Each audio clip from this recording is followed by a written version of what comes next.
Assalomu alaykum barchaga. Bugun biz sizlar bilan предложный падежni ko'rib chiqamiz. Падежlar ichida eng osoni va eng o'rganishga qulay bo'lgan падежimiz ham shu. Предложный падежimizni 3 xil savoli bor deb olsak bo'ladi.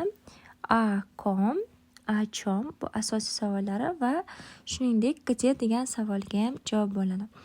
Ya'ni qayerda degan savolga javob berayotganimizda biz предложный падежda aytishimiz kerak bo'ladi. Endi predloglarga e'tibor beramiz. Esinglarda bo'lsa, винительный падежda ham biz va na predloglarini ko'rib chiqqan edik. Lekin farqi nima deydi? Demak, qaraymiz. Mana shu yerda ko'rib chiqsak bo'ladi.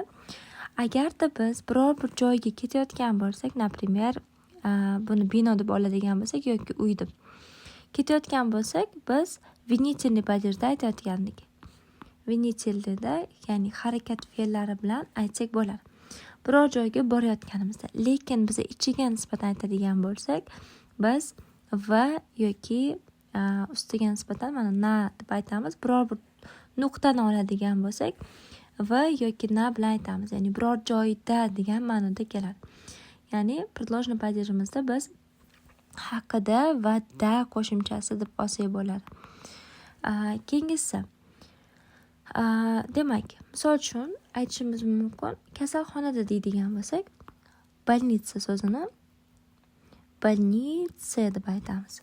Ya'ni винительный падежda kasalxonaga bo'lganida, bunisida esa kasalxonada bo'lyapti. Ya'ni bunda harakat fe'llarsiz, men hozir kasalxonadaman deydigan bo'lsam ham harakat fe'llarsiz shunchaki o'zini aytsam bo'ladi. Demak, va yoki nani ishlatilishi xuddi винительный падежникidek bo'lib qoladi. Faqat farq shundaki, bittasida u joyga ketayotganimizni aytamiz, bunisida esa o'sha joyda ekanimizni aytamiz. Misol uchun, ishdaman deydigan bo'lsam, на работе. То есть men hozir ishdaman bo'lsa, я сейчас на работе. Ishga ketyapman bo'ladigan bo'lsa, esinglarda bo'lsa aytgandik. На работу bo'lganida. Винительный падежda ani uga o'zgartirgandik. Kasalxonaga bo'lsa, больница bo'lsa, больницу bo'lganda ani uga o'zgartirib aytgandik. Endi keyingisini ko'rib chiqamiz. Pri degani biror kimnidir misol uchun oldida deganda aytishimiz mumkin. Misol uchun oyim oldida men yolg'on gapirmayman desam, например. Pri bilan aytadigan bo'lsak, mama so'zini me qilib o'zgartiramiz. Ya'ni pri yana aytishimiz mumkin. Pri uchiteli o'qituvchini oldida. Shunaqangi tartibda biz prini ishlatishimiz mumkin, qachonki kimnidir oldida degan ma'noda ishlatsak bo'ladi. Keyingisi haqida qo'shimchasida 3 xili bor ekan.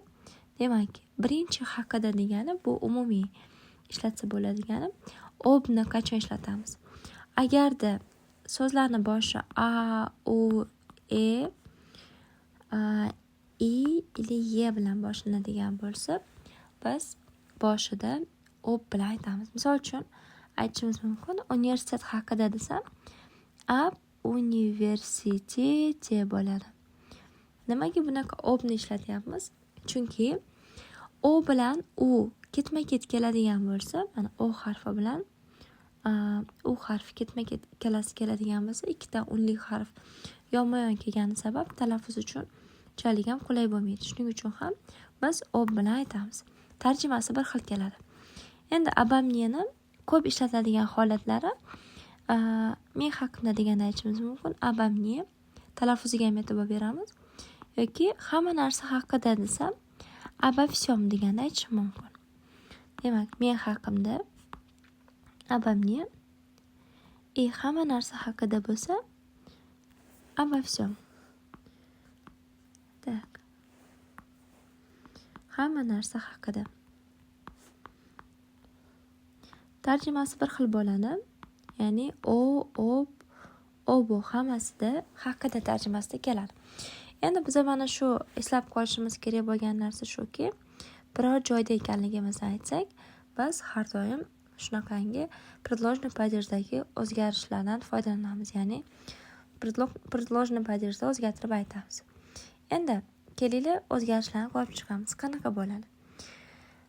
Demak, mужской rodda женскийda va среднийda ko'rib chiqamiz. Undosh bilan tugaydigan bo'lsa, mana T, M bularda biz Y harfini qo'shamiz. Mana. Agarda yumshatish belgisi bilan tugaydigan bo'lsa, unda ham Y harfi o'rniga qo'yiladi, yumshatish belgisi o'rniga. Agarda Y harfi bo'lsa, uni o'rniga Y harfi qo'yiladi.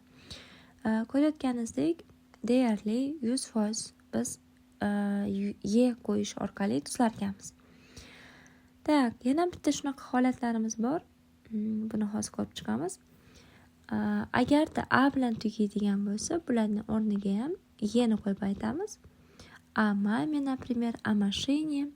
Ya bilan tugasa ham Y ga o'zgartiramiz. A tёте. Agar yumshatish belgisi bilan tugasa, I ga o'zgartiramiz. A площади bo'ladi. Endi Rossiya so'zini oladigan bo'lsak, e'tibor beringlar, I ya bilan tugayapti. Agarda shunaqa holat bo'ladigan bo'lsa, oxiri I bilan tugaydi. Misol uchun, men Rossiyadaman bo'lsa, ya в России I bo'ladi. Yana boshqa bir so'zni oladigan bo'lsak, auditoriya.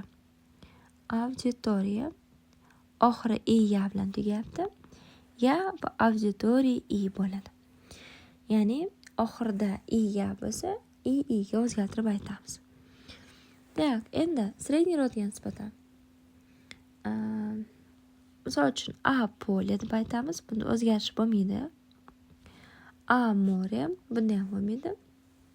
Так, bunda agarda oxiri o bilan tugaydigan bo'lsa, y ga o'zgartirib aytamiz. Faqat ob qo'yiladi, abakni. Так, и время so'zini o'zgartiramiz.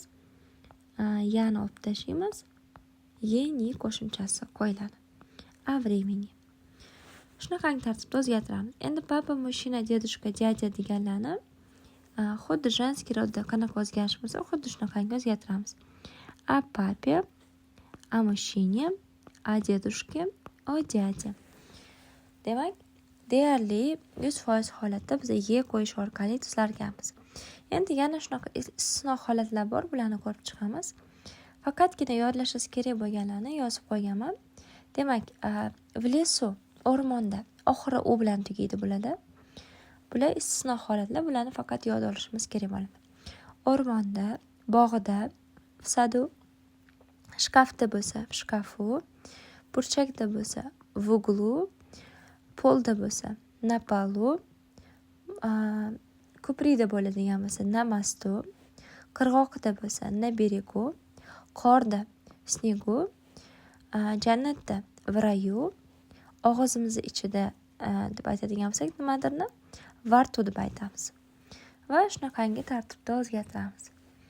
O'ylaymanki, bu bajarishimiz sizlarga tushunarli bo'ldi.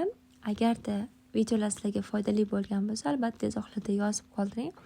Va bundan keyingi ham razgovor uchun muhim bo'ladigan mavzularni o'tkazib yubormaslik uchun kanalni kuzatib boring.